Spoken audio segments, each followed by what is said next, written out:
ভাইয়া, আমরা যে মেসেঞ্জারে কথা বলি, এই মেসেজ যেন কেউ ডাউনলোড করতে পারে না বা স্ক্রিনশট করতে না পারে, এরকম কি কোনো সেটিংস আছে? অবশ্যই আছে। আপনার যদি মেসেঞ্জারে সেটিং করে থাকেন, তাহলে মেসেজ সেন্ড করে থাকেন, তাহলে আপনি মেসেঞ্জার বা একটা সেটিংস করতে পারেন।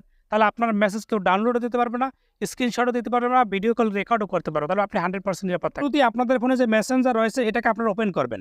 ওপেন হওয়ার পরে এরপর দেখতে পাচ্ছেন উপরে একটা 3 লাইন, ভালো করে খেয়াল করুন 3 লাইন, এখানে ট্যাপ করে দিবেন।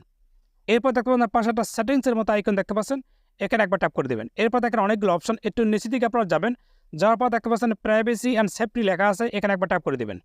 এরপর দেখতে পাচ্ছেন দেখেন সেভ ওয়েবসাইট ব্রাউজিং দেখতে পাচ্ছেন, এই অপশনে ক্লিক করে দিবেন। এবার দেখেন এটা কিন্তু অন আছে, আপনার কাজ হচ্ছে এটাকে আপনি অফ করে দিবেন। এবার দেখতে পাচ্ছেন নিচে টার্ন অফ, এই টার্ন অফে ক্লিক করে দিবেন। দেখুন এটা কিন্তু অফ হয়ে গেছে। এরপর আপনি একটু ব্যাকের দিকে যাবেন, যাওয়ার পর দেখতে পাচ্ছেন ইনক্রিপ্টেড চ্যাট লেখা আছে, ট্যাপ করে দিবেন। এবার দেখতে পাচ্ছেন সিকিউরিটি অ্যালার্ট দেখতে পাচ্ছেন, এখানে ট্যাপ করে দিবেন। এবার দেখতে ম্যানেজ সিকিউরিটি অ্যালার্টস, এখানে